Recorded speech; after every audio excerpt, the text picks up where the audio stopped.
Over 30 million copies. 17 printings in its first year alone.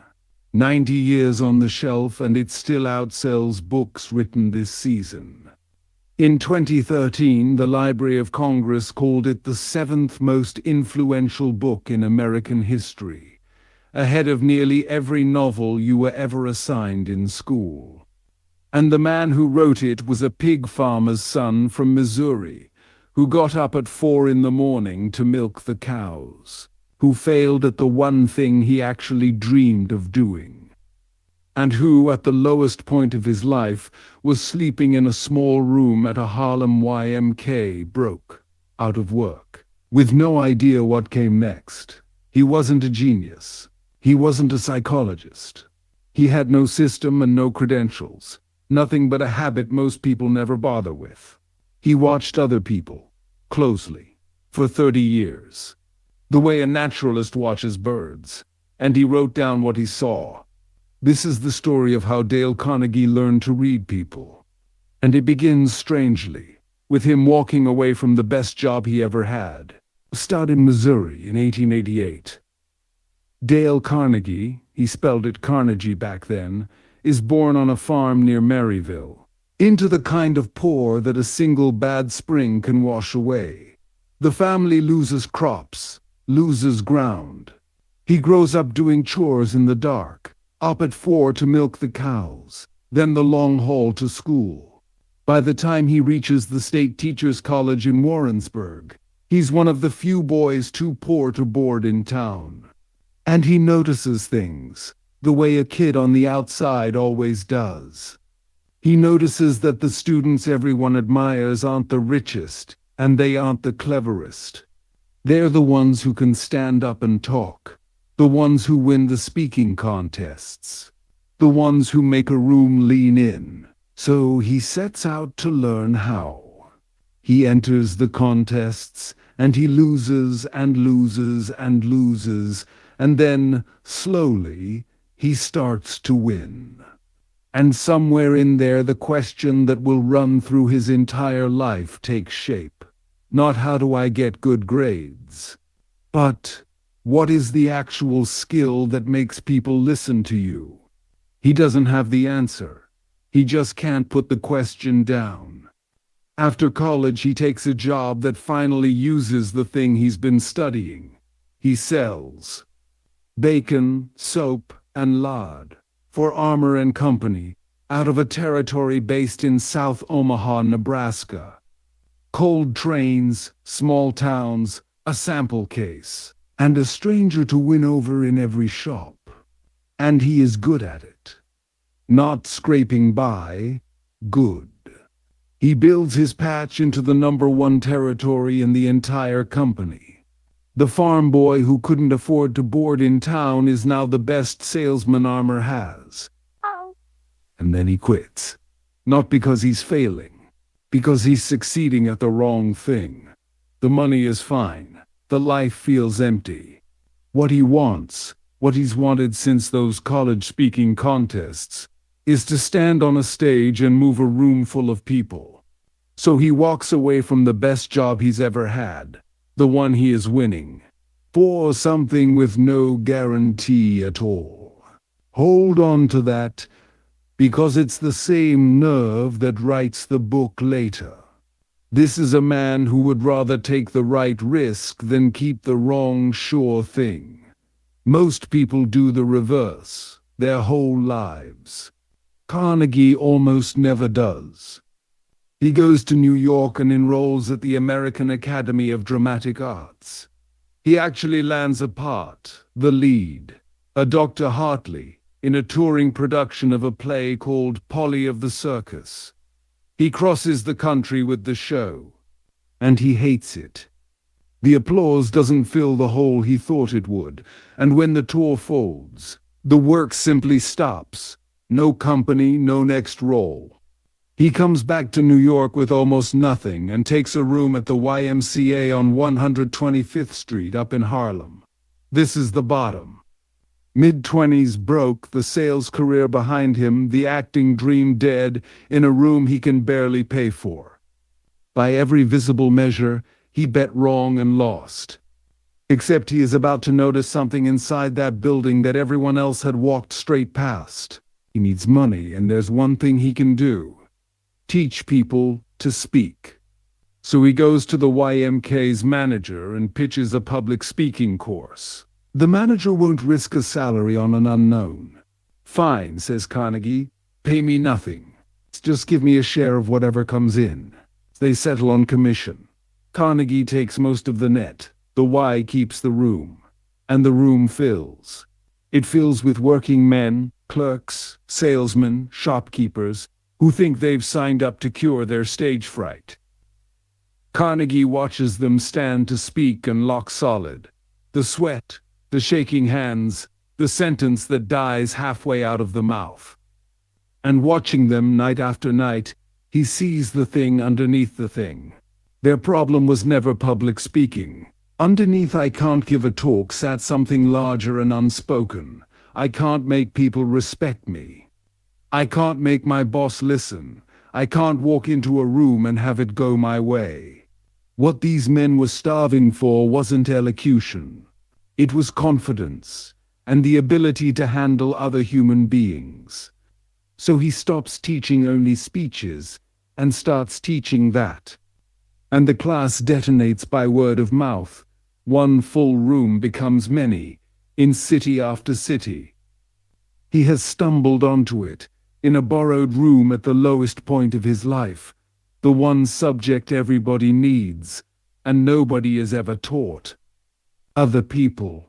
To teach the class, he wants a textbook, a practical book on how to deal with people.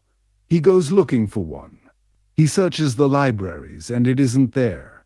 Shelves on grammar, shelves on rhetoric, and essentially nothing on the everyday art of handling another human being. So he writes his own, though writes is too fast a word for what actually happens. He builds it, over years, the way you'd build a legal case. He collects the real results his students bring back from their jobs, their sales calls, their marriages. He reads everything he can find on people who were magnetic with others. He pores over Lincoln. He studies Roosevelt, hunting for what they did that ordinary people don't. The book grows out of that classroom for the better part of 24 years, tested every single week on real people with real problems. By the time it finally becomes a book, it has already worked on thousands of them. It isn't theory. It's a field report. In 1936, Simon & Schuster publish it. A modest run, modest expectations. By some accounts, Carnegie figures it might sell a few thousand copies, mostly to his own students. Within 3 weeks, it has sold 70,000. It goes through 17 printings in its first year. 250,000 copies in 3 months. 1 million within 3 years. More than 30 million by now in almost every language there is. The Farm Boy's Field Notes have become one of the best-selling books in the history of the printed word, and in 90 years, it has never once gone out of print. He'd bet right again. The hunger he first saw in that YMCA classroom wasn't unusual. It was nearly universal and almost completely invisible. So what did he see, watching all those people for all those years? One idea underneath everything else in the book. It's this: when you deal with people, you are not dealing with creatures of logic. You're dealing with creatures of emotion, touchy, proud, steered by vanity, and driven, nearly all of them, by one deep and constant hunger: the need to feel important. We like to believe we're moved by reasons. We are mostly moved by how we're made to feel. That's the whole foundation. Every technique in this book, every story we're going to walk through in this series, grows from that single root. And it's why the man who found it wasn't a scholar or a saint. He was a salesman and a failed actor who paid very, very close attention to what made people open up or shut down right in front of him. Which is why the very first lesson in the book isn't a clever move to use on somebody. It's a warning, about the most natural, most satisfying, most useless thing every one of us does to other people. The thing we reach for the instant someone is wrong. Next time, why you should never kick over a beehive. New York City, May 1931. 15,000 people are packed onto the sidewalks of West End Avenue, necks craned upward, watching the largest manhunt the city has ever seen reach its end. On the top floor of an apartment building, one young man is holding off more than 100 police officers. His name is Francis Crowley. The newspapers call him Two-Gun Crowley, and he is wanted for shooting a policeman dead. For nearly 2 hours, tear gas and machine gun fire pour into the building. Crowley fires back through the walls, and somewhere in the middle of that gun battle, bleeding, surrounded with no way out, he stops, and he writes a letter, to whom it may concern. Under my coat, he writes, is a weary heart, but a kind one that would do nobody any harm. A few months later, he sat down in the electric chair at Sing Sing, still believing exactly that. He was 19 years old. Now here's the part that should unsettle you. Crowley wasn't unusual. Al Capone, the most feared gangster in America, called himself a public benefactor, a misunderstood man who'd only ever tried to give people a good time. The warden of Sing Sing prison said almost none of the men locked inside thought of themselves as bad people at all. So if the worst human beings who ever lived never blamed themselves for anything, what exactly do you expect to happen when you point out your co-worker's mistake? That's where Dale Carnegie begins the whole book. Not with a clever tactic, with a warning. The first of 3 fundamentals, the ground everything else is built on. And it's this. Don't criticize, condemn, or complain. Sounds too soft to matter. It isn't, because criticism doesn't do what we think it does. We imagine we're correcting someone, handing them a useful fact about themselves. What we're actually doing is wounding their pride and backing them into a corner, where the only instinct left is to justify themselves and resent us for it. John Wanamaker, who built one of America's great department store fortunes, said it flatly, I learned 30 years ago that it is foolish to scold. The man who understood this best was running a country at war. July 1863. The Battle of Gettysburg has just ended, and General Lee's army is retreating south until it reaches the Potomac River, swollen with rain, impossible to cross. Lee is trapped. A flooded river ahead of him, a victorious Union army behind. President Lincoln sees it instantly. This is the chance to capture Lee's army and end the Civil War. He orders his General Meade to attack at once, and Meade hesitates. Calls a council of war, delays. The river drops, Lee slips across, and the war that might have ended that week grinds on for 2 more years. Lincoln is devastated. So he sits down and writes Meade a letter. I do not believe you appreciate the magnitude of the misfortune involved in Lee's escape, he writes. Your golden opportunity is gone, and I am distressed immeasurably. It is the most justified rebuke you can imagine, and Lincoln never sent it. They found it among his papers after his death, unsigned, filed away in his own hand, to General Meade, never sent.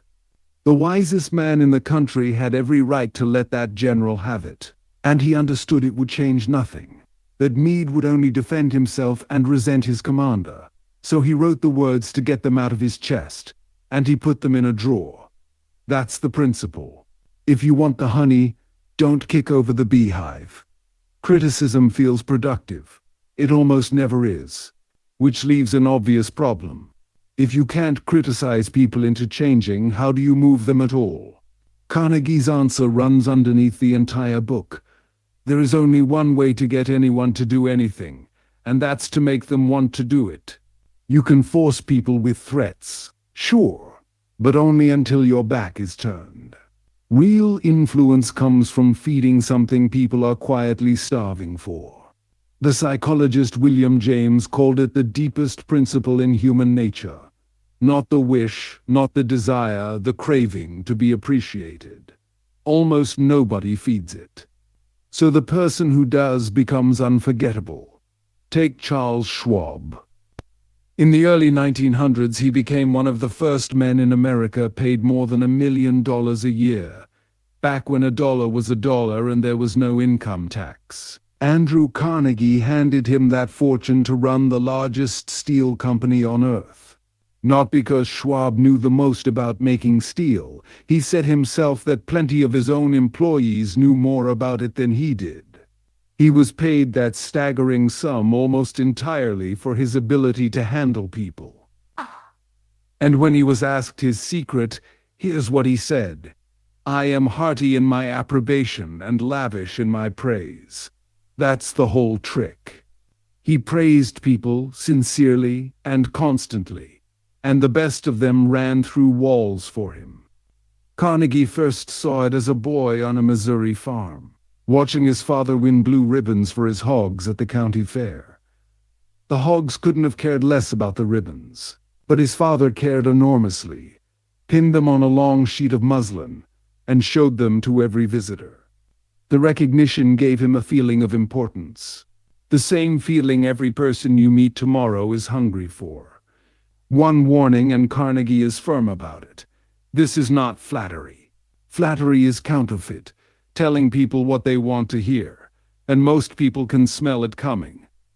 The difference is sincerity. Appreciation is finding the thing that is genuinely good and actually saying it out loud, which is the part nearly everyone skips. As the old couplet goes, "Once I did bad, and that I heard ever. Twice I did good, but that I heard never." There's a third fundamental, and it's the one that ties the first two together. Carnegie liked to explain it with fishing. "I'm very fond of strawberries and cream," he said, "but for some reason, fish prefer worms. So when I go fishing, I don't bait the hook with what I want. I bait it with what the fish wants." Obvious when it's a fish. We forget it the instant it's a person. We march up to people and talk about what we want, then wonder why they don't budge. The people who really get this can make it look like magic. Ralph Waldo Emerson, one of the great minds of his century, once tried to get a calf into a barn with his son. They did the natural thing. Emerson pushed, the boy pulled. And the calf did exactly what they were doing, thought only about what it wanted, stiffened its legs, and refused to move. Then the Irish housemaid wandered by. She couldn't write essays like Emerson, but she thought about what the calf wanted, slipped her finger into its mouth, let it suck, and calmly led it inside. Or take Andrew Carnegie himself. His two young nephews were away at Yale, far too busy to answer their mother's worried letters. Carnegie bet that he could get a reply by return mail without even asking for one. He wrote the boys a warm, chatty note, and mentioned near the end that he was enclosing a $5 bill for each of them. Then he sealed the envelope and left the money out. Back came 2 grateful replies by return mail, thanking dear Uncle Andrew for his kind note, and asking ever so gently about the enclosure he'd somehow forgotten. Every one of these works for the same reason. Somebody stopped asking what do I want and started asking what do they want. Henry Ford put it about as plainly as it can be put. If there is any one secret of success, it's the ability to see things from the other person's angle as well as your own. And there's the shape of it. 3 fundamentals: don't criticize, give honest appreciation, arouse an eager want, that look like 3 separate rules but are really one idea seen from 3 sides. It's the idea Carnegie spent 30 years watching people prove. You are not dealing with creatures of logic. You're dealing with creatures of pride, driven by a deep hunger to feel important. Criticism starves that hunger and makes enemies of people. Appreciation feeds it. And framing things around what the other person wants is simply what it looks like to take that hunger seriously instead of fighting it. Everything else in this book, every technique we'll get to, sits on top of these three. They are the operating system.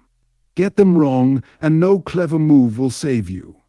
Get them right, and you'll barely need the clever moves. To lead straight to the question, the rest of the book is really about how do you get someone to actually like you, on purpose, quickly, even in a first meeting. Carnegie's answer is a little humbling. He says the greatest winner of friends you will ever meet figured it out long ago, without reading a single word of this. And it'll be waiting for you at the door tonight, wagging its tail. Next time, what a dog knows that you've forgotten. The greatest winner of friends the world has ever known never read a book about it. Never gave a speech, never closed a deal, never worried for 1 second about making a good impression. You'll probably meet him tomorrow, coming down the street, and when he gets within 10 feet of you, he'll start to wag his tail. A dog. That's Dale Carnegie's answer to the whole question of how to make people like you. Start with the dog. Because a dog is the one creature that doesn't have to earn its keep. A hen has to lay eggs. A cow has to give milk. A canary has to sing. And a dog gives you nothing but pure, uncomplicated gladness that you exist. It isn't selling you anything. It just likes you, out loud, with its whole body. When Carnegie was 5, his father bought him a little yellow pup for 50 cents. Every afternoon the dog would sit in the yard with his eyes fixed on the path, and the moment he heard the boy's voice coming up the hill, he'd take off like a shot, barking with what Carnegie could only describe as sheer ecstasy. They had 5 years together. Then one night in a storm, lightning killed the dog 10 feet from where the boy was standing. He never forgot what that animal understood without ever being taught. Here's what the dog understood. You can make more friends in 2 months by becoming genuinely interested in other people than you can in 2 years by trying to get other people interested in you. Read that twice, because nearly everyone has it backwards. We spend our lives trying to be interesting, rehearsing the story we'll tell, the impression we'll leave, while the people in front of us are doing exactly the same thing, and only half listening to ours. A telephone company once went through 500 phone calls just to find the single most common word. It was I. We are, every one of us, our own favorite subject. The people who manage to break that habit have a quiet kind of power. Howard Thurston was the most famous magician alive, 40 years on the road, and by his own count 60 million people had bought tickets to watch him. He told Carnegie his secret had nothing to do with the tricks. Plenty of magicians knew the same sleight of hand. The difference was what he did in the wings. Most performers, he said, looked out at the crowd and thought, here's a bunch of suckers I'm about to fool. Thurston stood there before every show and told himself over and over, I love my audience. I love my audience. They never heard a word of it. They felt all of it. Theodore Roosevelt had the same gift, and it reached all the way down to the people everyone else walked past. He knew the names of the White House kitchen staff. Visiting years after he'd left office, he went through the building greeting the maids and cooks by name. And finding Alice from the kitchen, he asked whether she still made cornbread. She did, she said, but nobody upstairs ate it anymore. They show bad taste, Roosevelt boomed, and I'll tell the president so when I see him. The old head usher, 40 years on the job, said with tears in his eyes that it was the happiest day the staff had had in 2 years. That's the first move. Not being interesting. Being interested in everyone, including the people who can do nothing for you. The second move you can make before you've said a word. You smile. Charles Schwab, the man from last episode, paid a fortune for his way with people, said his smile alone had been worth $1 million, and he was probably underselling it. A real smile says the thing everyone is quietly desperate to hear and almost never does. I'm glad you're here. It's why we love dogs, and why a baby grinning at a stranger in a waiting room can thaw a whole row of irritated adults. Not one of them decided to smile back. They just did. But here's the harder, more useful part. What do you do on the morning you don't feel like smiling at all? A New York stockbroker named William Steinhardt was, by his own cheerful confession, one of the worst grouches on Broadway. 18 years married, and he barely said 24 words to his wife between waking up and walking out the door. Carnegie gave his class an odd assignment: smile at someone deliberately every hour for 1 week. So the next morning Steinhardt looked at his own sour face in the mirror and told it to knock it off. He sat down to breakfast, said "Good morning, my dear," and smiled. His wife wasn't pleased. She was stunned. He kept it up anyway. He smiled at the elevator operator, the doorman, the man in the subway booth, the traders on the floor who'd never once seen his teeth. And a few weeks later the reformed grouch reported that those 2 months had brought more happiness into his home than the entire previous year. The mechanism is older than Carnegie. The psychologist William James noticed that we get it backwards. We assume the smile follows the feeling that you grin because you're happy. But the two are wired together, and the one you can actually steer is the action. Act cheerful, and more often than not the cheer shows up to meet you. The third move is the simplest, and the one we're laziest about. You remember the person's name? In 1898, in a small town north of New York City, a man named Jim Farley was kicked by a horse and killed, leaving a widow and 3 boys. The eldest, also Jim, was 10, and he went to work in a brickyard. He never got much schooling, but he had one talent worth more than any diploma. He could meet you once, and a year later shake your hand and ask after your family by name. By the end of his life, Jim Farley could call 50,000 people by their first names, and that talent helped put Franklin Roosevelt in the White House, with Farley running the 1932 campaign and going on to sit in the cabinet as Postmaster General. A person's own name, he understood, is to that person the sweetest sound in any language. Andrew Carnegie figured this out as a boy in Scotland, and later made millions with it. He'd caught a rabbit that promptly had a whole litter, and nothing to feed them with. So he made the neighborhood children an offer: gather enough clover and dandelions for the rabbits, and he'd name one of them after each child. They swarmed to it. He never forgot why it worked. Years later he wanted to sell steel rails to the Pennsylvania Railroad, run by a man named J. Edgar Thompson. So Carnegie built an enormous new mill in Pittsburgh and named it the Edgar Thompson Steel Works. When the railroad needed rails, you can guess whose mill got the order. And when Carnegie and George Pullman were locked in a vicious price war over railway sleeping cars, Carnegie ended it in a single sentence. He proposed they merge. Pullman, suspicious, asked what the new company would be called. "Why," said Carnegie, "the Pullman Palace Car Company, of course." Pullman's face lit up. "Come into my room," he said. "Let's talk it over. And sometimes it's just plain kindness." A salesman named Sid Levy took the trouble to learn to pronounce a customer's name properly: Nicodemus Papadoulos, which everyone else had flattened to Nick. The first time Levy said the whole thing out loud, the man's eyes filled. In 15 years in this country, he said, nobody had ever bothered to call him by his real name. Step back and look at the three together. Be interested, smile, remember the name.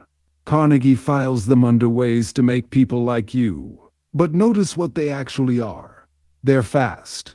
All three land in the first few seconds of meeting someone, before you've made a single argument or asked for one thing. Call it the 6-second welcome. And they aren't tricks you bolt onto a stranger. Their last episode's principle made visible: that human hunger to feel important, finally getting fed. A smile, your own name in someone's mouth, the plain sense that they actually want to know about you. That's what appreciation looks like from the outside, in real time. None of it survives being faked. A mechanical grin and a memorized name fool no one for long. But done for real, it costs you almost nothing, and it changes how a person meets you before the conversation has even begun. Which sets up the rarest skill of all.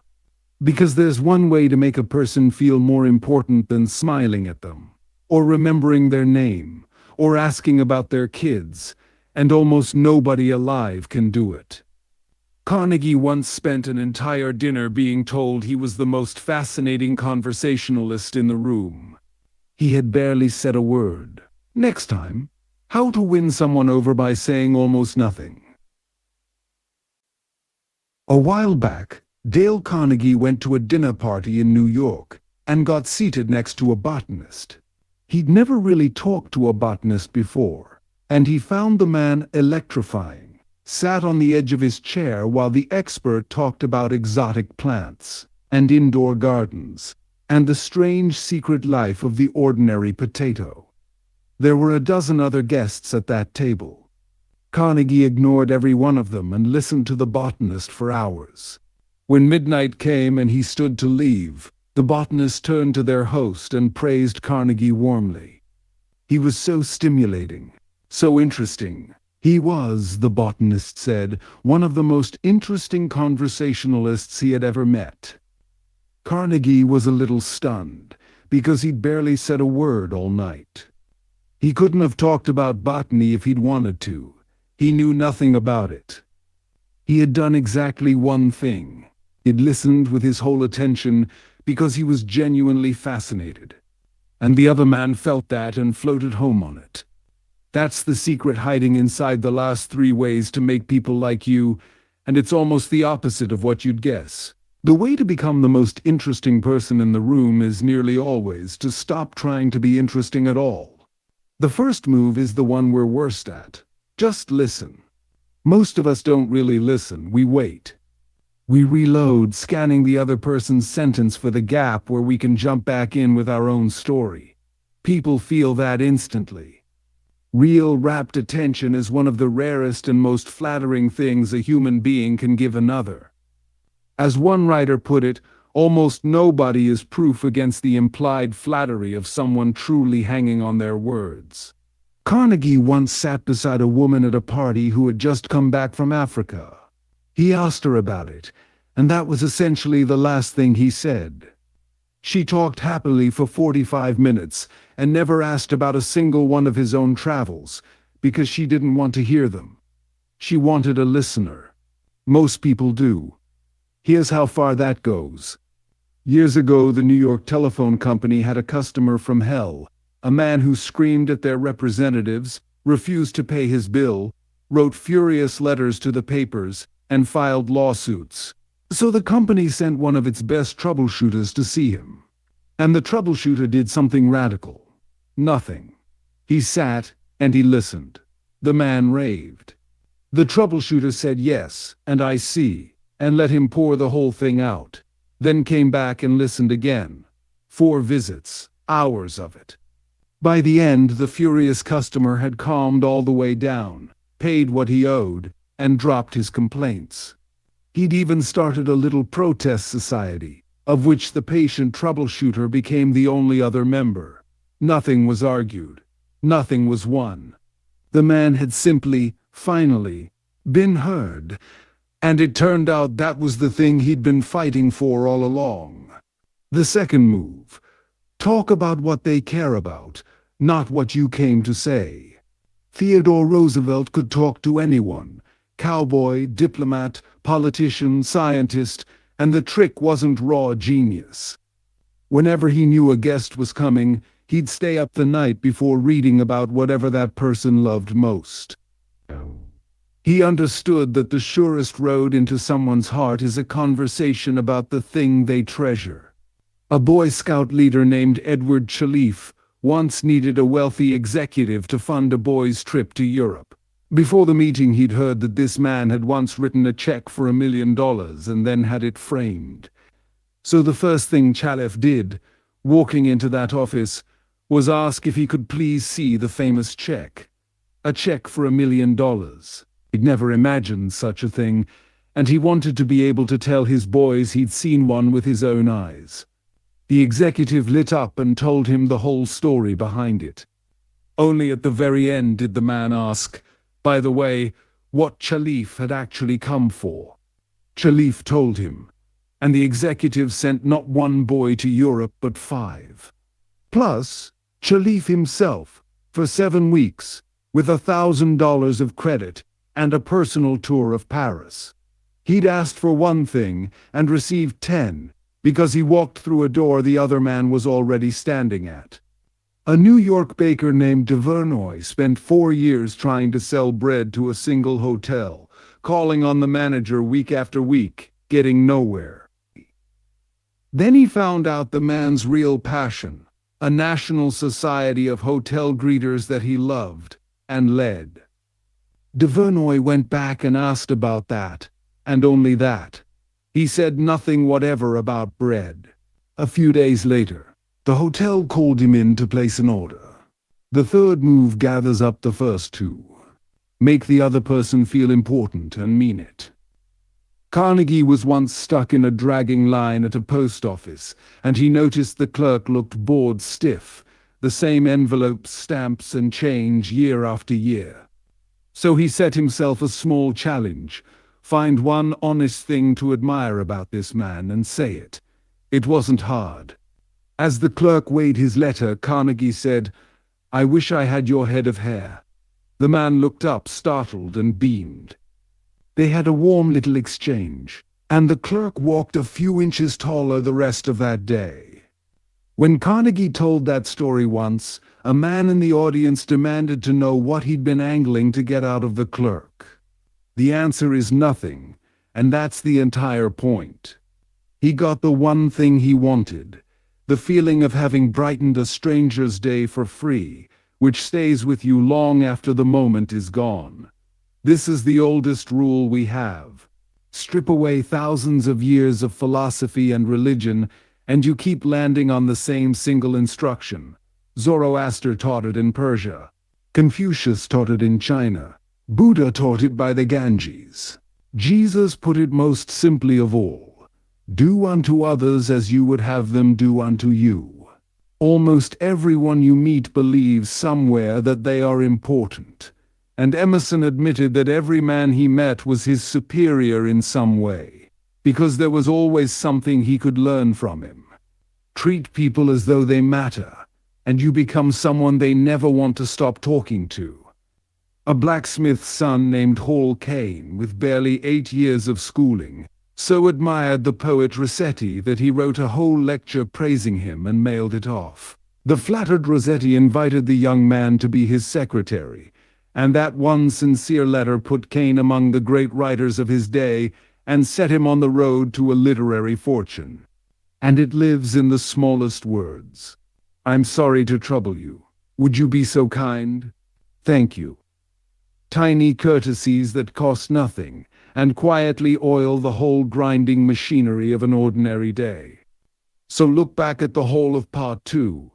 Be interested, smile, remember the name, listen, talk about their world, make them feel important. 6 ways to make people like you, and underneath them, only one. Take yourself out of the spotlight and put the other person in it. That's the art of being heard, and there's a quiet twist folded inside it. The surest way to become someone people want to listen to is to first make them feel completely, genuinely heard. Stop performing. Pay attention. The warmth comes back to you, reliably, almost mechanically, every single time. But being liked is not the same as being agreed with. Sooner or later, the person across from you won't just need to feel heard. They'll be flatly, frustratingly wrong, and you'll need to change their mind. That's where this book turns next, and where it gets genuinely hard. Carnegie opens that chapter with a night he won an argument completely, crushed the other man with the facts, proved his case beyond any doubt, and it cost him dearly. Next time, why you can't win an argument. London, 1919. The war was barely over, and the most talked about man in the British Empire that season was an Australian pilot named Ross Smith. He had just flown from England to Australia, more than 11,000 miles. The first men ever to do it, and come home to a knighthood and a £10,000 prize. Dale Carnegie was working as his manager, and one night the two of them went to a banquet thrown in Smith's honor. The man seated beside Carnegie told a funny story built around a single line. There's a divinity that shapes our ends. Rough hew them how we will. In passing, he mentioned it came from the Bible. It doesn't. It's from Hamlet, and Carnegie knew that the way you know your own name. So he corrected the man. The man pushed back. The Bible, obviously. Carnegie pushed harder. As it happened, an old friend of his was at the table, a man who had spent years studying Shakespeare, so the two of them turned to him to settle it. The friend listened to both sides. Then, under the table, he pressed his foot down hard on Carnegie's and said, "Dale, you're wrong. It's from the Bible." Walking home, Carnegie was indignant. "Frank, you knew that was Shakespeare." "Of course," his friend said. "Hamlet, Act 5, Scene 2. But we were guests at a party. Why prove to a man he's wrong? Will that make him like you? He didn't ask what you thought. Let him save his face." Carnegie had been right. Provably, exactly right. And being right had bought him nothing but a soured evening and a friend forced to lie to clean up after him. This is where the book changes gears. The first half was about getting people to like you. This half is harder. It's about changing what people actually think, pulling them across to your side of a real disagreement. And it opens on the most counterintuitive idea in the whole book. The surest way to lose someone is to win the argument. Patrick O'Hare sold trucks, and he was losing. He'd been a chauffeur, he had almost no schooling, and he loved to fight. When a customer ran down the truck he was selling, O'Hare went straight for his throat, and he usually won. He'd walk out of an office glowing, having shown some buyer exactly where he was wrong. He just never walked out with an order. The way he put it later, "I told that bird something." Sure I did. But I hadn't sold him a thing, so Carnegie taught him to stop talking. Now when a man said, "A white truck?" "No good. I'd buy the other brand." O'Hare would answer, "You know, the other brand is a fine truck. Good company, good people. You won't go wrong with it." And the man had nothing left to push against. He couldn't keep arguing his own side while the salesman stood there nodding along. The fight simply evaporated, and the two of them could finally talk about what the buyer actually needed. O'Hare became one of the star salesmen for the White Motor Company. There's a bit of doggerel Carnegie loved, an epitaph for a man killed in a traffic accident. He had the right of way, and he took it. He was right, dead right, as he sped along, but he's just as dead as if he were wrong. You can be right, dead right, and have it change nothing, because the person across from you isn't running on logic. He's running on pride. Win the point and all you've done is make him feel small. A man convinced against his will holds his old opinions still. Even when you're certain, especially when you're certain, saying it out loud backfires. A young New York lawyer found that out in the worst possible room. He was arguing a case before the United States Supreme Court, and one of the justices stopped him with a question. "The statute of limitations here is 6 years, is it not?" The lawyer paused, looked at the justice and said flatly, "Your Honor, there is no statute of limitations in this kind of case." The room went cold. He was right, completely right on the law. He had also just told one of the most learned judges in the country in open court that the man didn't know his own field. He won the point. He lost the case. As he admitted afterward, he had never argued better in his life, and never persuaded less. When you tell people they're wrong, you think you're aiming at their reasoning. You're not. You're hitting their self-respect, and they will defend that to the last ditch. Benjamin Franklin worked this out as a young man, after a Quaker friend took him aside and told him plainly that his opinions had a slap in them for everyone who differed, and that his friends were starting to enjoy themselves more when he wasn't around. Franklin, to his great credit, believed him. He made himself a rule: cut the words certainly and undoubtedly out of his mouth entirely. In their place, I imagine, or it seems to me at present, it went against his nature at first. Then it became the easiest habit he owned, and it helped turn a blunt, opinionated boy into one of the most persuasive men of his age. So what about when you're the one who's wrong? Carnegie used to walk his little Boston bulldog Rex in a wooded park near his house. No leash, no muzzle, against the rules, but the park was always empty. Until the day it wasn't. He came over the brow of a hill and there sat a mounted policeman, the same officer who had warned him about exactly this the week before. Carnegie didn't wait to be scolded. Before the man could open his mouth, he said, "Officer, you've caught me red-handed. I'm guilty. I have no excuses. You warned me last week and I did it anyway. And something strange happened." The policeman softened. Now, he said, "it's a real temptation to let a little dog run when there's nobody around." Carnegie argued the other side. "No, it's against the law. The dog could be a nuisance." The officer waved it off. "Just take him over the hill where I can't see him and we'll say no more about it." The man had wanted to feel important, and the instant Carnegie handed him that, the only way left to feel it was to be generous. That's a small story. Here's a large one. After Pickett's charge broke apart at Gettysburg and his army came staggering back across the field, Robert E. Lee rode out alone to meet them, and what he said to the survivors was, "All this has been my fault." He could have named a dozen subordinates who'd failed him. Instead, weeks later, he wrote to the President of the Confederacy and offered to resign. No one builds a monument to the general who says he lost the battle, and it may be the most respected thing Lee ever did. The last rule is about how you begin. In 1914, the bloodiest labor war in American history was burning through the coal fields of Colorado. Strikers and their families had been shot and burned out of a tent camp. The man who controlled the company at the center of it was John D. Rockefeller, Jr., and in Colorado there was no more hated name.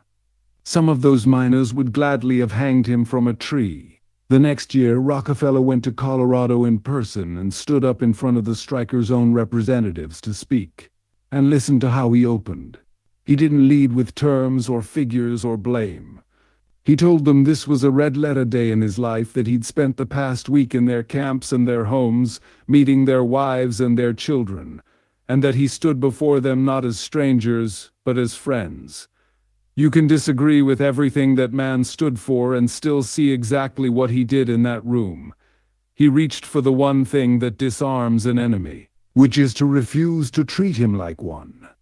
Lincoln had put the same idea into words 70 years earlier, in a temperance speech back in 1842. A drop of honey catches more flies than a gallon of gall. If you want to win a man to your cause, first convince him that you're his sincere friend. And it's older even than Lincoln. It's Aesop's fable of the sun and the wind, arguing over who can get a traveler's coat off him. The wind howls and tears, and the man only clutches the coat tighter. Then the sun comes out, warm and patient, and says nothing at all, and he takes it off himself. 4 rules, and underneath them a single move. Don't argue. Don't tell people they're wrong.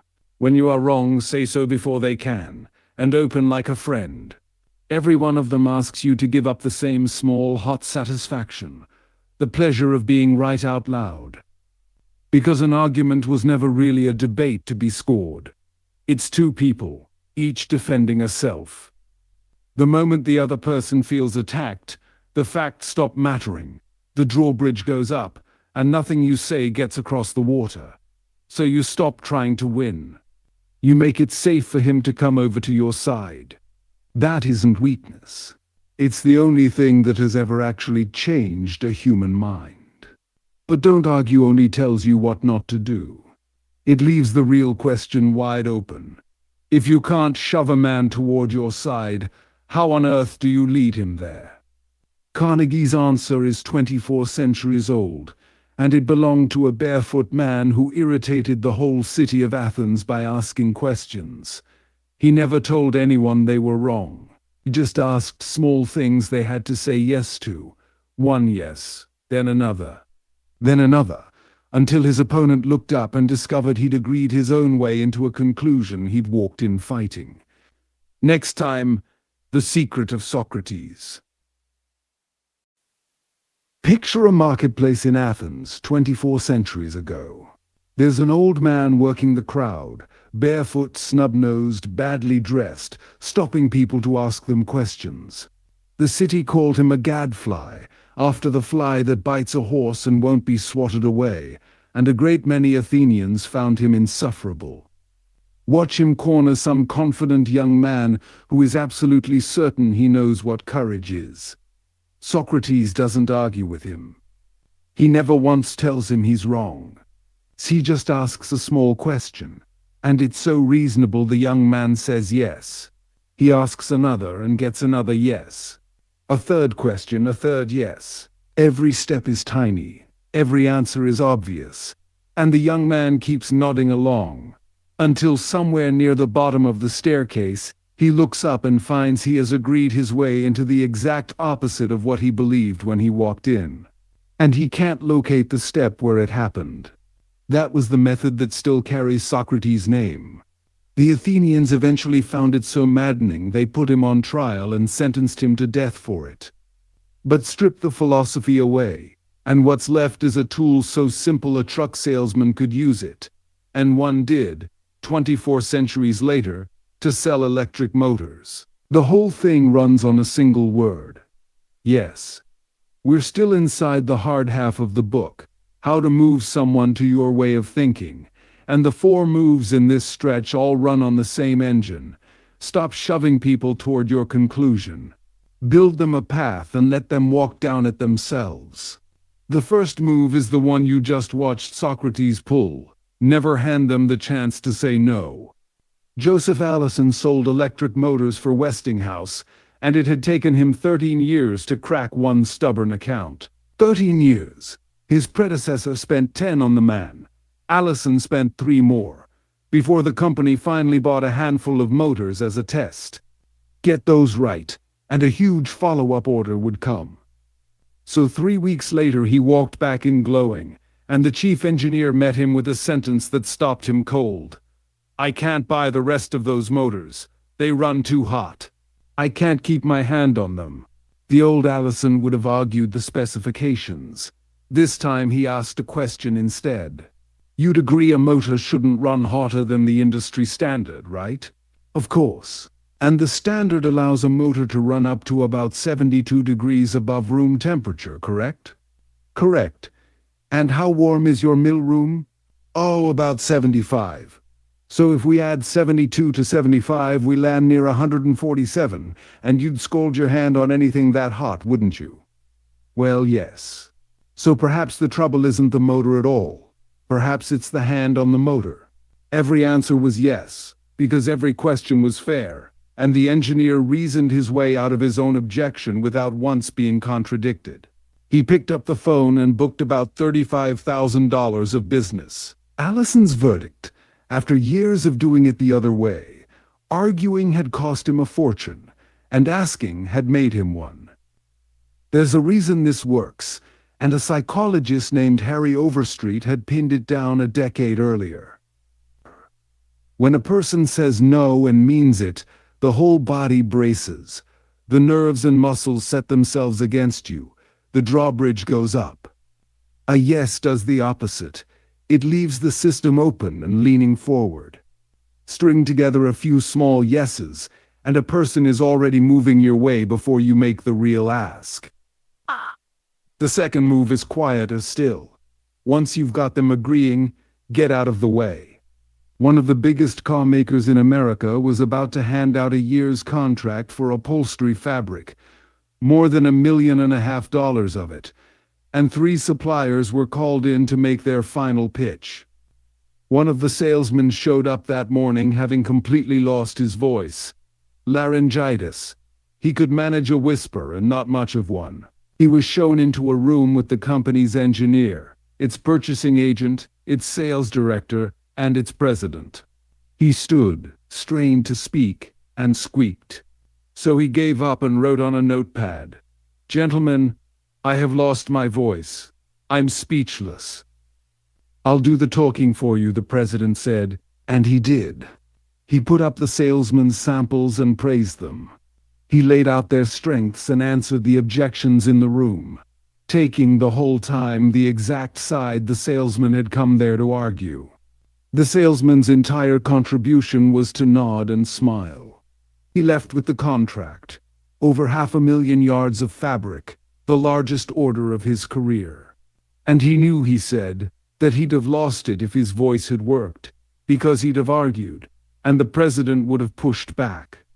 With the salesman silent, the most powerful man in the room talked himself all the way onto his side. People are rarely argued into a decision. They mostly talk themselves into it if you can just bear the silence and let them. The third move is the most self-effacing of the four. Hand someone your idea, and let them believe they thought of it. The quiet master of this didn't live in the White House. He lived beside it. Woodrow Wilson's closest advisor was a soft-spoken Texan named Edward House, who held no office at all and whom everyone called, for no military reason whatsoever, the Colonel. Wilson leaned on him more than on his own cabinet. And House later admitted exactly how he steered a president. The way to move Wilson, he said, was to drop an idea into his mind in passing, casually, just enough to get him interested, and then say nothing more. The first time it worked, House recalled, it was an accident. He'd urged a policy on Wilson and been brushed off, and then a few days later at a dinner he heard the president serve up that very idea as his own. House didn't correct him. He didn't want the credit. He wanted the result.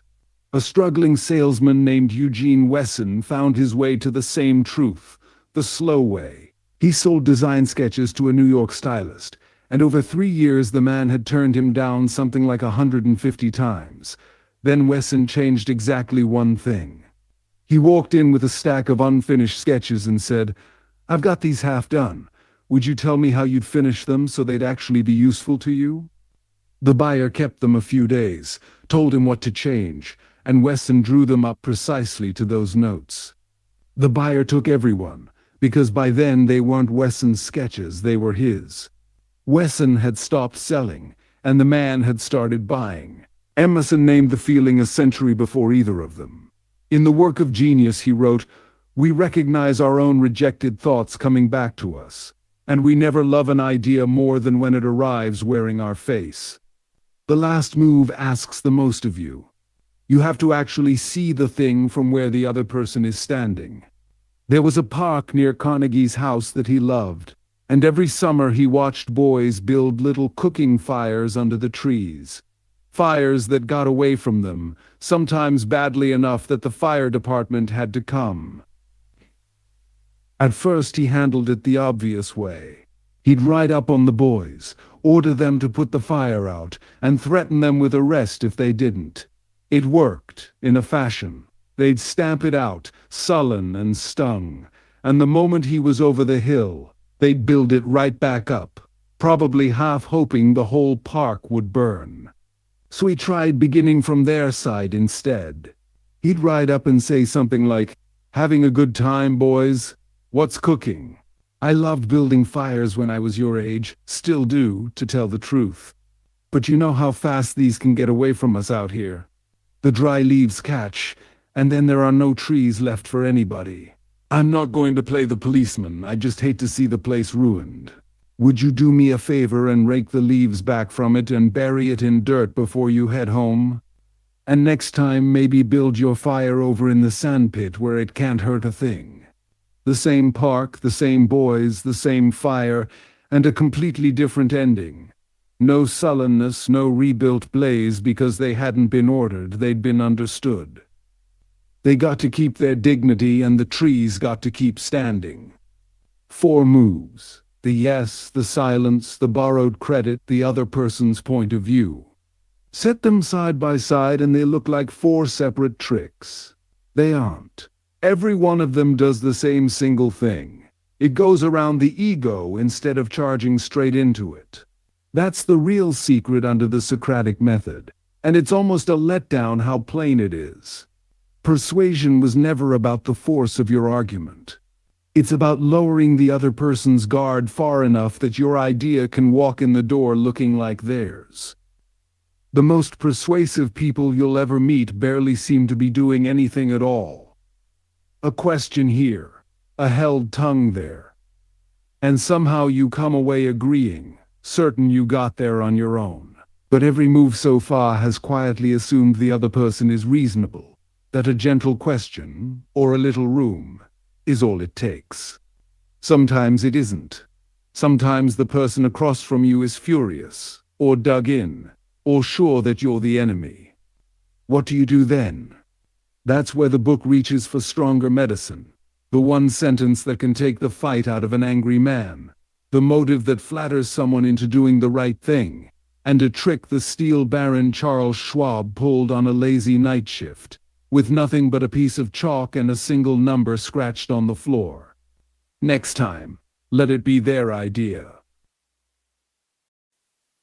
Charles Schwab ran the biggest steel operation in America. Andrew Carnegie's old protege, the first president of U.S. Steel, and one of his mills was limping. The manager had tried everything. He'd coaxed the men, pushed them, sworn at them, threatened them with the sack, and the mill still came in under quota every single day. Schwab showed up at the end of a shift, just as the day crew was clocking out. He asked the manager for a piece of chalk. Then he turned to the nearest worker and asked one question. "How many heats did your shift turn out today?" "6, the man said. Schwab didn't lecture anybody. He bent down, chalked a big number 6 on the floor, and walked out. The night shift came in, saw the 6, and asked what it meant. The day shift's record, they were told. The big boss came through and wrote it down. The next morning the 6 was gone. In its place the night shift had scrawled a 7. The day shift showed up, saw the 7, and took it personally. So when they finished, they left behind a swaggering 10. Within a short while, that limping mill was outproducing every other mill in the plant. Nobody got a raise. Nobody got threatened. Schwab had simply handed grown men a game and the chance to win it. As he put it, the way to get things done is to light up the desire to excel. This stretch of the book quietly gives up on logic. The 4 moves left in this section don't argue with anyone's reasoning.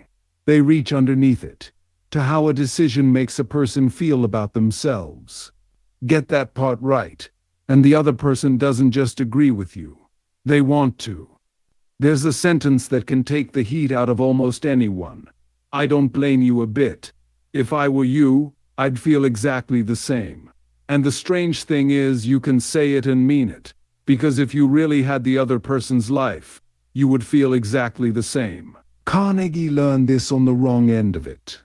He gave a radio talk once about Louisa May Alcott, and not thinking said she'd lived and written in Concord, New Hampshire. Alcott, of course, lived in Concord, Massachusetts. If he'd said it once, fine, he said it twice. The letters came down on him like hornets, and the sharpest was from a Boston society woman who'd grown up in Concord and was now in Philadelphia, and who wrote as though he'd called Miss Alcott a cannibal. He sat there drafting the reply he wanted to send, informing her that he might have botched his geography, but she'd botched her manners. And then he stopped, because he knew any fool could do that. So he tried the opposite. Next time he was in Philadelphia, he telephoned her, and instead of defending himself, he agreed with her. Completely. "'Twas a stupid mistake," he said. He was mortified. He'd apologized on air and wanted to apologize to her in person. And something melted. She started apologizing to him. She said she'd lost her temper and was ashamed of the letter. That she admired how he'd taken her criticism. That she'd like to know him better. He'd done nothing but grant her fully the right to be upset. And here's why it costs you nothing to mean a thing like that. Whoever you are, the only reason you're not the furious stranger on the other end of the line is that you didn't inherit their temperament, their parents, their particular run of luck. Take the worst person you can name. Al Capone. Say, give yourself his exact body and upbringing and every last experience, and you'd have ended up precisely where he did. You deserve very little credit for being who you are. Which means the unreasonable, prickly, difficult people who come at you deserve a little less blame and a little more pity than your first instinct wants to hand them. People aren't starving for your agreement. Most of them are starving for a little sympathy, and the one who finally gives it gets everything. There's a line usually put in the mouth of the banker J.P. Morgan. A man generally has two reasons for doing a thing: the real one, and the one that sounds good. You don't have to dig out the real one. He's already got that. What you offer him is the one that sounds good, a reason he can feel proud of. The British press baron Lord Northcliffe once wanted a newspaper to stop running a photo of him he hated. He didn't write the editor, "Take down that picture, I don't like it." He wrote, "Please stop running that picture. My mother doesn't like it." Try arguing with a man's mother. It even works on people you're sure are out to cheat you. An auto company had 6 customers refusing to pay their service bills, each disputing one charge, each having signed for the work. The credit department went in hard. "You signed, you're wrong. We know cars better than you. Pay up." They got 6 arguments and no money. So a man named James Thomas was sent in to try the opposite. He didn't mention the bill. He told each customer he'd come to find out what the company had done wrong, that the firm made no claim to being perfect, and that the customer knew his own car better than anyone alive. He listened. And then he handed the man his own bill and said, in effect, "You're a fair person. You go ahead and adjust this however you think is right. Whatever you decide, that's what stands."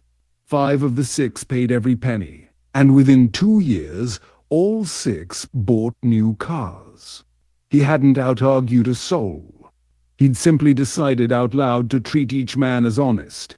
And people have a way of becoming the thing you visibly trust them to be. Give a person a reason that flatters who they want to be, and they'll climb to meet it. Here's the third move. A fact you say is forgotten. A fact you stage gets felt.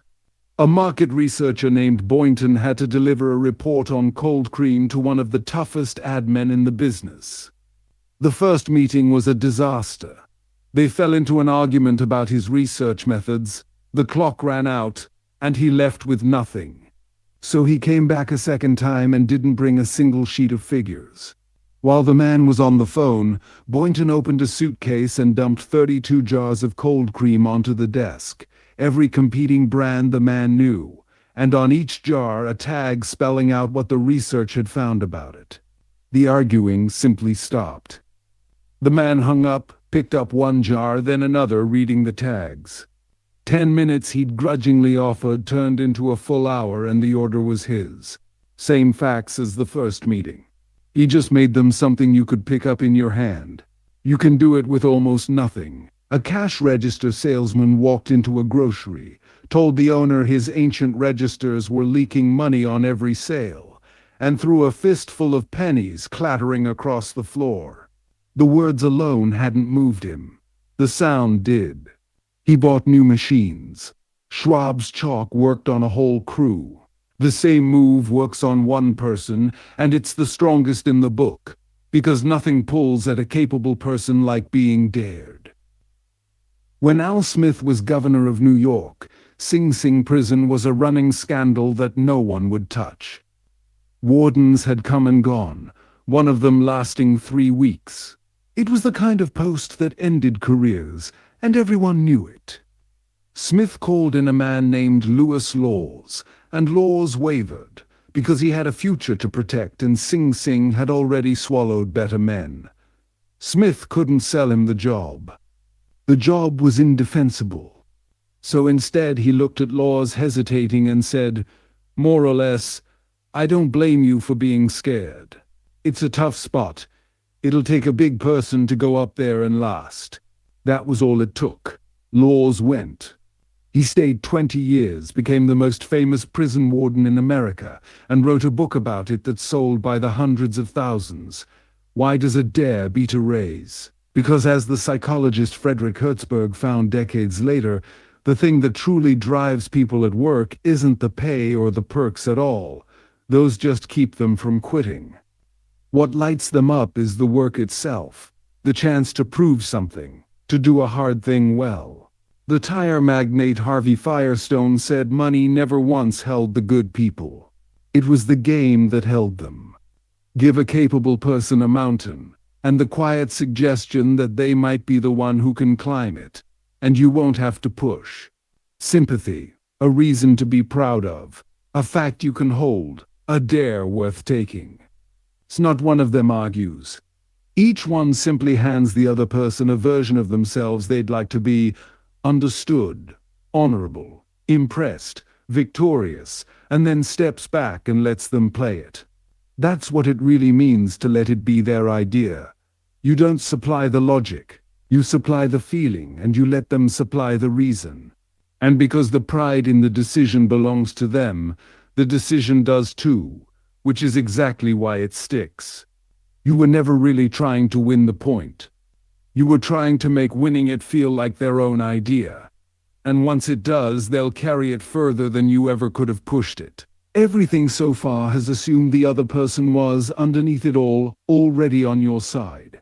The last part of the book is harder. It's about the moment you have to tell someone they've actually done something wrong. An employee, a child, a friend, and somehow come out the other side without making an enemy. It's the most delicate thing one person can do to another, and the book hands it to you the way a great leader does it, less like a judge and more like a surgeon. One clean cut, no wound left behind. Next time, the leader's scalpel. In January 1863, the Civil War was going badly for the North. Defeat after defeat, soldiers deserting, the country sick of the slaughter. And Abraham Lincoln did something that looked, on its face, like a mistake. He handed command of the whole Army of the Potomac to a general named Joseph Hooker, a fine soldier who had two ugly habits. He'd been quietly undercutting the man above him, and he'd been going around saying what the country really needed was a dictator. Lincoln knew all of it. He also knew the war itself might turn on whether this gifted, dangerous man could be steadied instead of provoked. So he sent Hooker a letter along with the promotion, and look at how he built it. He opened with the truth, and the truth happened to be praise. I believe you to be a brave and skillful soldier. You have confidence in yourself, which is a valuable quality. You don't mix politics into your work, and you're right not to. Only then, once the man was leaning in instead of bracing, did the blade come out. And even then it was wrapped in respect. I've heard you say the army and the government need a dictator, Lincoln wrote. Well, only generals who win battles get to set up as dictators. What I'm asking from you now is military success, and I'll risk the dictatorship. He closed not with a threat, but with a push. Beware of rashness, but go forward and give us victories. Hooker, who could have been humiliated, was moved instead. He later said it was just the kind of letter a father might write to his son. That's the whole subject of this episode. When a leader has to cut, he doesn't cut like a judge handing down a verdict. He cuts like a surgeon, and a surgeon numbs before he ever picks up the knife. This is the hardest stretch of the whole book. Everything before it was about winning people over.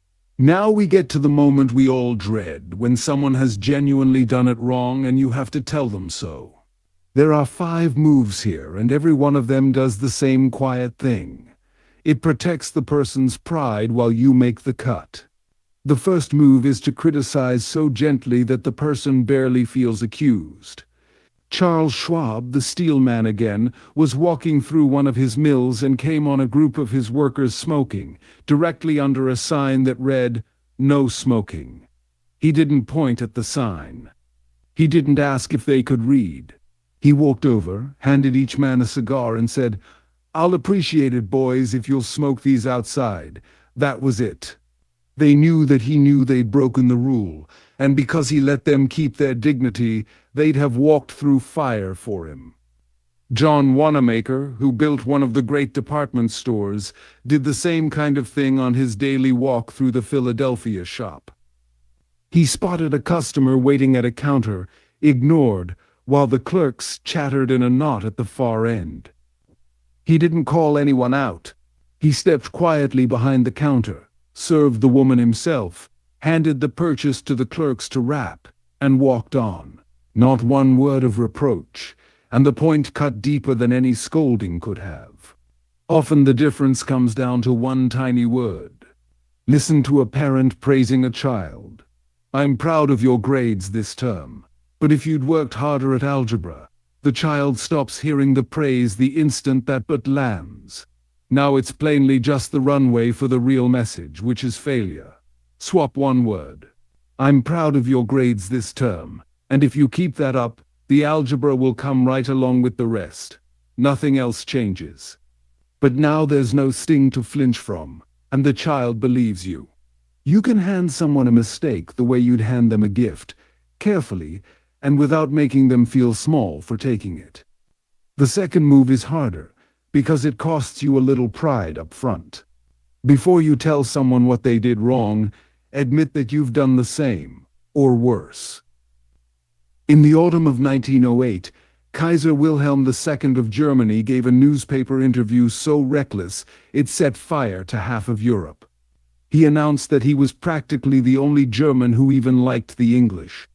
That he'd personally drawn up the war plan that helped Britain beat the Boers. On and on, each boast more incendiary than the last. The continent erupted, and the panicking Kaiser turned to his chancellor, Prince von Bülow, and asked him to stand up and take the blame, to tell the world it was all the chancellor's bad advice. Von Bülow's first instinct was to protest that no one would ever believe him capable of advising such things, which, of course, told the Kaiser he was a fool, and the Kaiser exploded. "You think I'm a donkey who could never have made blunders you'd have avoided?" Von Bülow saw his error a half-second too late. He'd criticized before he'd praised. So he reached for the other man's pride. "Your Majesty," he said, "you far surpass me in so much in the sciences, in the workings of the barometer and the telegraph, things I could never understand. I only have a little history and politics to offer." And the Kaiser melted on the spot. "Haven't I always said we complete each other?" He beamed, and went around for the rest of the day swearing he'd punch anyone who said a word against his chancellor. The man humbled himself and bought himself a friend for life. You don't need a throne for this. When Carnegie went to correct his 19-year-old niece for some beginner's mistake, he caught himself and started over. "This is no worse than 100 blunders I made at your age. In fact, you've got more sense at 19 than I did." The fault was the same fault. It just stopped being an attack. The third move is almost mechanical, and it works on nearly everyone. Stop giving orders. Ask. The biographer Ida Tarbell once interviewed a man who had shared an office with Owen D. Young, the head of General Electric, for 3 years. In all that time, he said, he never once heard Young give a direct order. Young didn't say do this or don't do that. He said, "You might consider this. Do you think that would work?" Hand back a clumsy letter and it was, "Maybe if we put it this way it would read better." He let people arrive at the fix themselves and keep their pride while they did it. Now the opposite. At a vocational school, a student parked his car where he shouldn't have, blocking a doorway. An instructor stormed in and roared, "Whose car is that? Move it now or I'll wrap a chain around it and drag it out." The student was dead wrong, and it didn't matter. He resented that man from that day on, and so did the whole class, who spent the rest of the term making his life miserable. A simple question: whose car is that? If we move it, everyone else can get through. Would have gotten the car moved and cost him nothing. An order commands a person's hands. A question recruits their mind and leaves their pride intact. The last move is the one we forget in the heat of being right. Let the other person keep their dignity. General Electric had a delicate problem named Charles Steinmetz, a true genius of electricity, the man who helped electrify America, and a complete disaster at running the department they'd put him in charge of. They couldn't afford to lose him, and they couldn't afford to wound him, so they didn't demote him. Invented a title, consulting engineer. That was, in truth, the work he was already brilliant at, and they quietly slid someone else into the management job. Steinmetz kept his standing and his pride. The department got a competent head. Nobody had to be humiliated, and there was no storm. This is the thing we trample most. We're so busy being correct that we'll embarrass a person in front of their colleagues to prove a point that needed no proving. The pilot and writer Antoine de Saint-Exupéry put the whole principle in a single line. I have no right to say or do anything that diminishes a man in his own eyes. What matters is not what I think of him, but what he thinks of himself. Even when you're completely right, taking someone's dignity is the one move that never ever pays you back. So look at the five together. Open with honest praise. Aim at the mistake, never the person. Go first with your own faults. Ask instead of order. And never cost anyone their dignity. They're not 5 tricks. They're 1 discipline. The surgeon's discipline. Every one of them is a way to make the cut without leaving the patient worse than you found them. Because anybody can tell another person the truth in a way that wounds. That's the easiest thing in the world, and it feels good for about 10 seconds. The leader does the harder thing, tells the same truth in a way that heals. The point was never to win the moment, or to prove the fault was real. The point was to fix it, and still have the person on your side when you're done. Get that right often enough and something rare happens. People stop bracing against your corrections and start trusting them, because they've learned you'll never use the truth to make them smaller. But correction is only half of leadership, and honestly it's the lesser half. The other half is what you do when someone gets something right, or even a little less wrong than yesterday. The book's final principles flip the whole thing around. They're not about cutting at all. They're about lifting.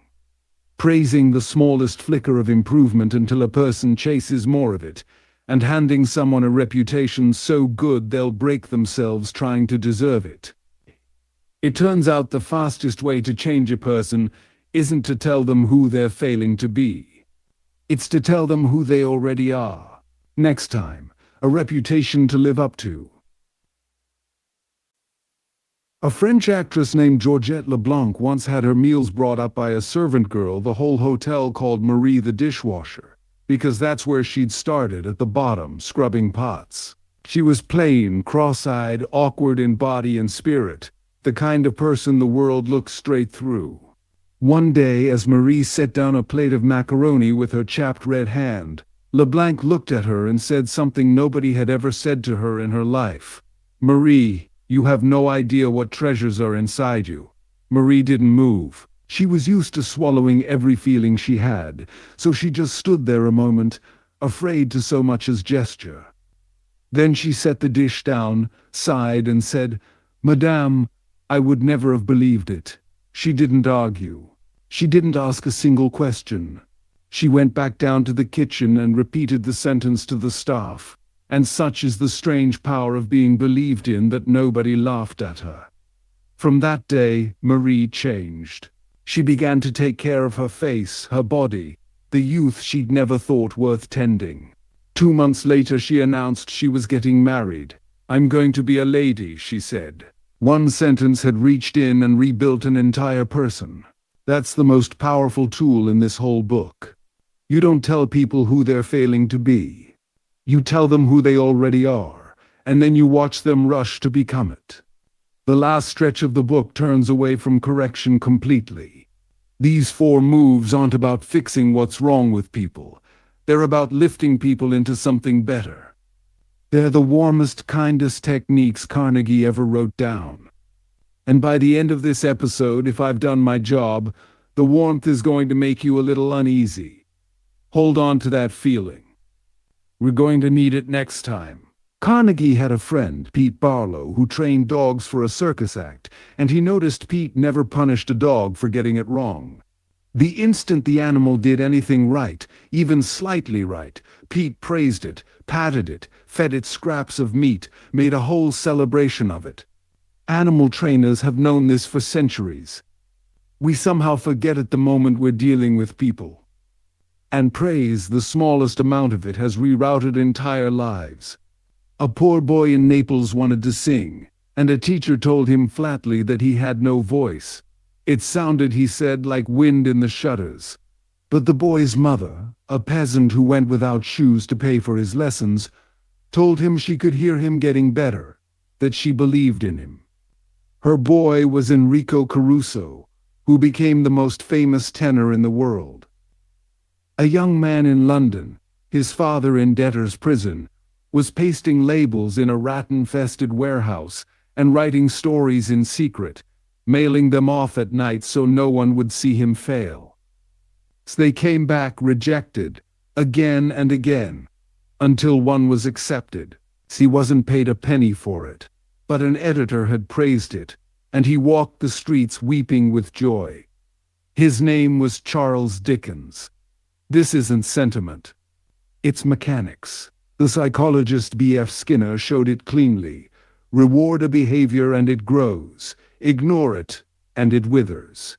Praise is the reward that grows people. As William James put it, most of us are only half awake, using a fraction of what's in us, and one of the powers we waste most is our ability to light someone up by noticing what they did right. That's what happened to Marie, and it has a name. Give a person a fine reputation, and they'll wreck themselves before they'll let you down.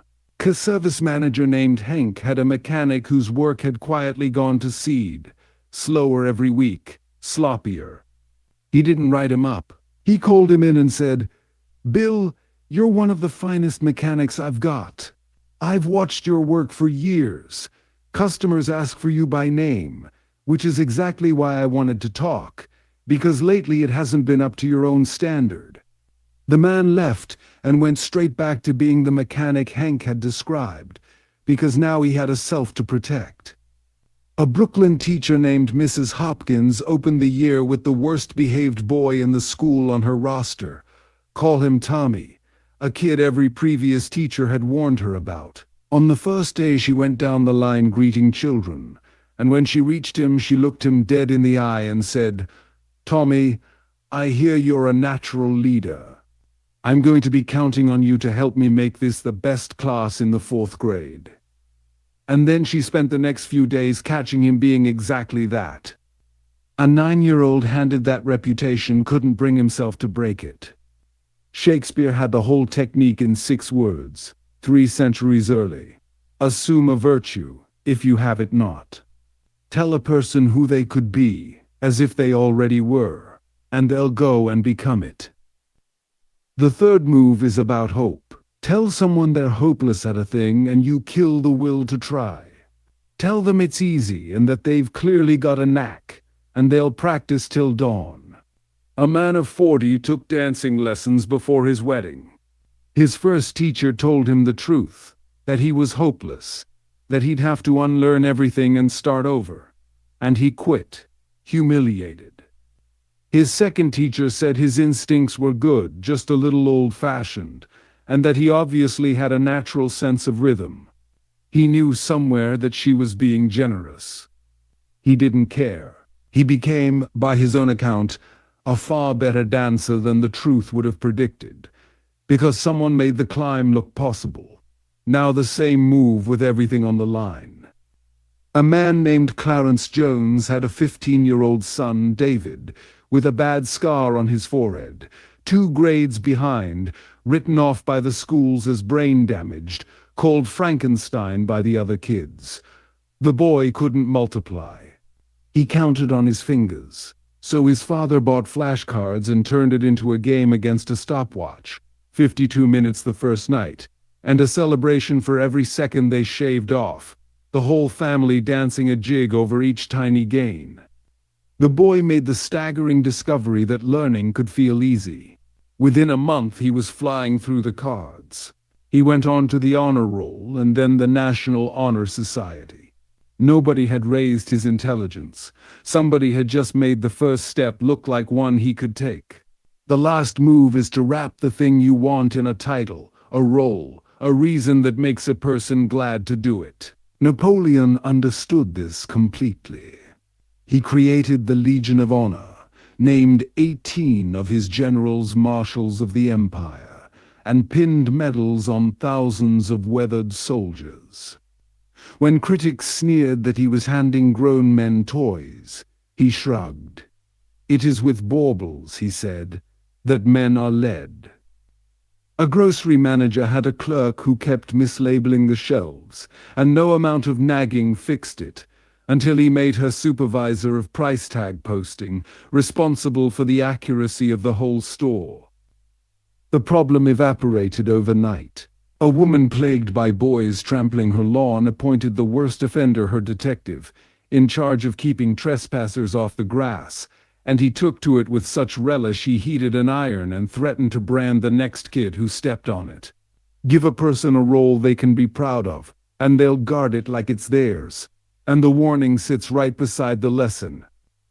The same Woodrow Wilson who could charm a man into his cabinet refused, after the war, to let his Republican rivals feel that the League of Nations was theirs too, wouldn't bring their leaders to the table, wouldn't share the credit. They sank it. The lever that lifts people is real enough that failing to pull it can cost you a treaty, a career, the shape of history. So there they are. Praise the improvement, hand over a reputation, make the climb look easy, wrap it in a role they're glad to fill. 4 of the kindest sounding ideas in the book. Now look again at what actually happened in those stories. A sentence reached into Marie and installed a new person. A title turned a careless clerk into a zealot, and another one turned a boy into a self-appointed enforcer heating a branding iron. These aren't descriptions of who people were. They're things that were done to them. Somebody decided who another person should become, and engineered them into it. That works on a child who's told he's a leader. It works just as well on you. Here's the tell. Right in the middle of these chapters, Carnegie does something he doesn't do anywhere else. He stops and he gets defensive. "I am not advocating a bag of tricks," he writes. "The principles in this book will only work when they come from the heart." Read that again and notice when he felt the need to say it. Only here, only once the tools got this powerful. He's trying to wave away a question that's been trailing this whole book like a shadow. And it's the one we've spent 9 episodes not asking out loud. If tell them who they already are works on Tommy whether you mean it or not. If the technique succeeds no matter what's in your heart, then what? Exactly is the difference between encouraging someone and manipulating them?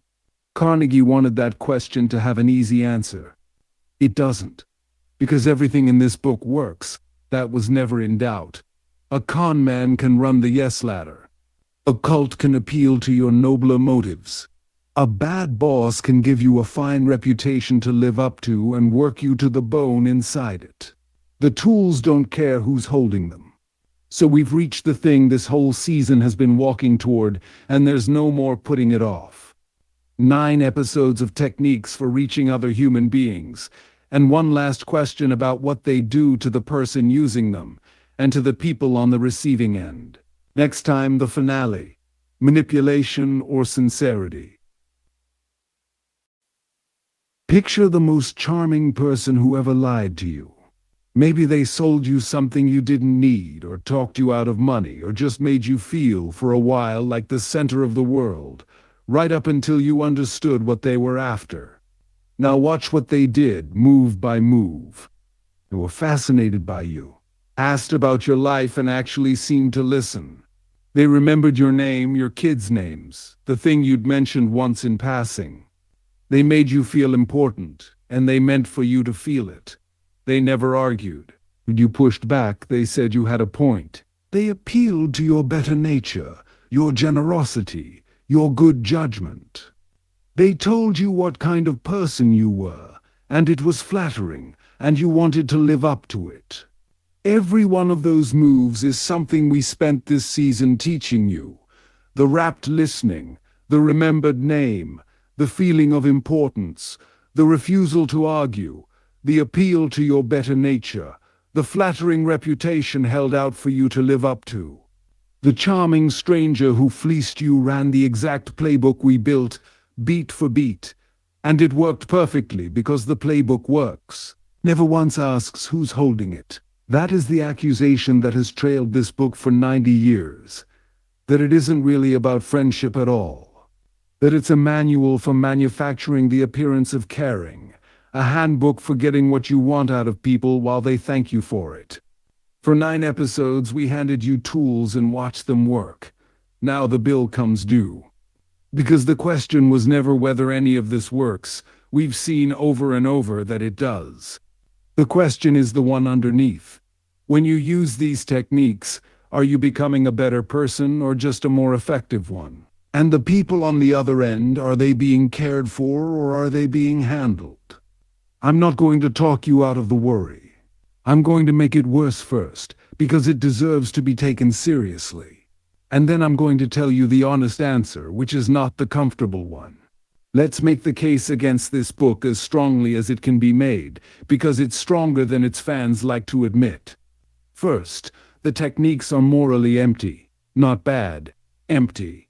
They work for a saint and a swindler with exactly the same efficiency. The cult recruiter makes you feel important. The abuser love bombs you with attention. The exploitative boss gives you a fine reputation to live up to and then works you half to death inside it. There is nothing in the methods themselves that resists being used against you. A knife doesn't know if it's in a surgeon's hand or a mugger's. Remember the small, warm moment from this season. The man who told a bored postal clerk he envied his head of hair just to brighten a stranger's afternoon. The love bomber does the identical thing on a first date, and the recruiter does it on your doorstep. Find the one true thing to praise, and watch the face open up. Same move, opposite purpose, and the technique cannot tell them apart. Second, and worse, there's a paradox sitting at the center of the whole thing. The book asks you to perform sincerity, to remember to be interested, to make yourself find something to admire. But if you have to remind yourself to care about someone, in what sense do you actually care? A feeling you switch on for an advantage isn't the feeling, it's a costume of the feeling. And a costume, however well tailored, is exactly what the con man is wearing. And third, listen to the title again. How to win friends. Win them, the way you win a prize or a bet. Friendship is something you acquire by playing correctly. The whole frame treats other people as terrain to be crossed on the way to something you want. The sale, the vote, the promotion. That's the prosecution's case, and you should sit with how much of it is true before anyone offers you a defense. Now the defense, and Carnegie saw the whole indictment coming. Right in the middle of his book he stops and says it himself. This is not a bag of tricks.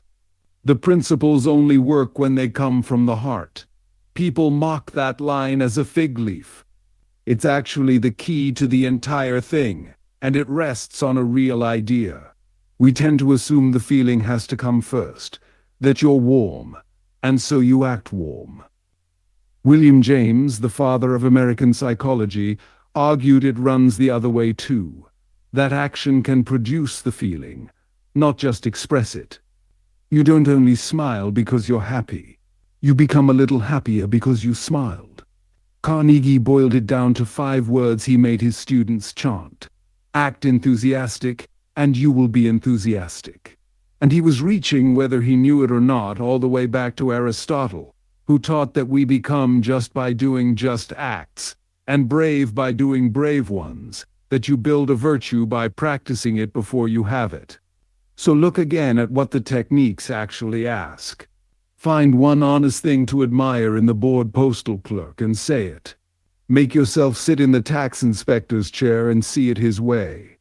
Do that on purpose as an exercise 100 times, and somewhere in there the exercise stops being an exercise.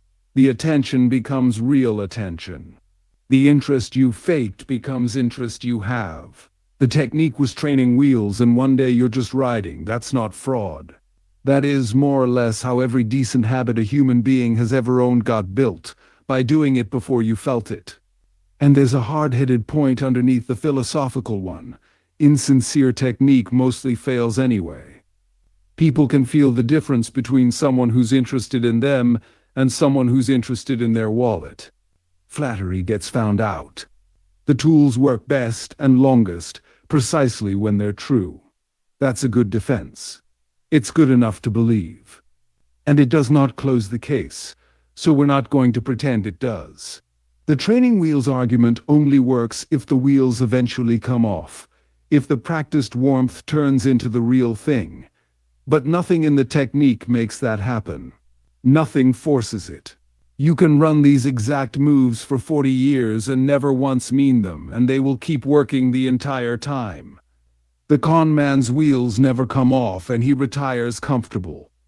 The book offers no mechanism, none, that converts the effective person into the sincere one. It just hopes you'll make the trip on your own. And here's the part that should genuinely unsettle you. From the outside, the sincere person and the skilled manipulator are identical. Same lean in, same remembered name, same warm appreciation. You cannot tell them apart by watching, which means the better you get at these tools, the harder it becomes for anyone to read your real intent. But it's worse than that, because from the inside you can't always tell either.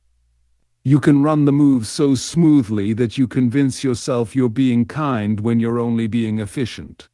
The book hands you instruments good enough to fool the people you use them on, and good enough eventually to fool you about your own heart. Take the hardest real case from this whole season. A man walks into a hall full of miners who, a week before, had wanted him hanged, the most hated name in Colorado.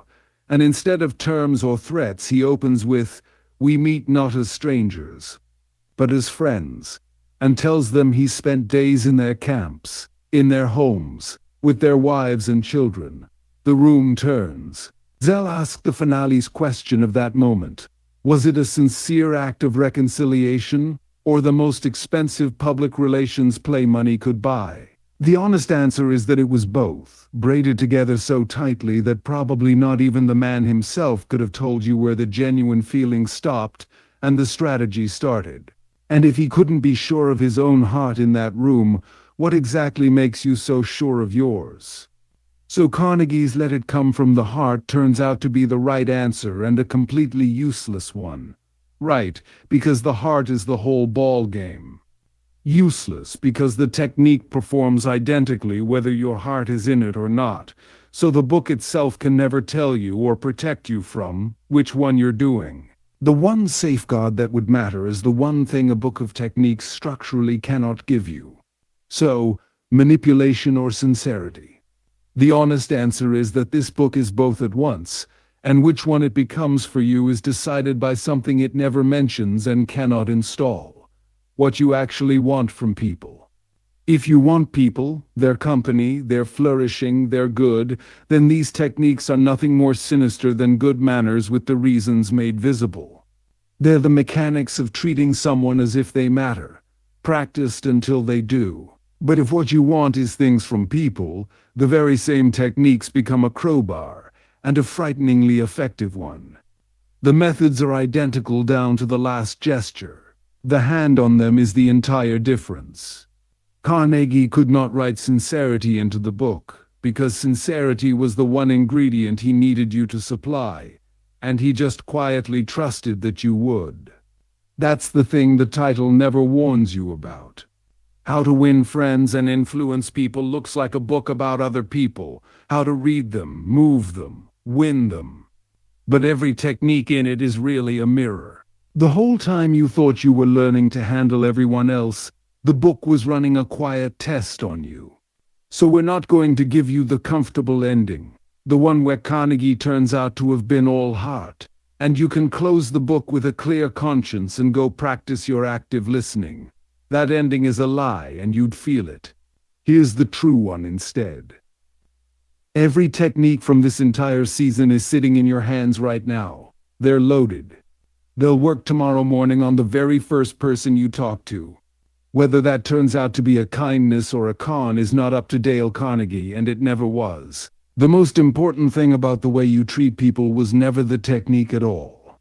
It's whether underneath it, you actually care about the person in front of you. Settle that. Really settle it. And the book finally becomes safe to pick up. That's the season. Thank you for watching.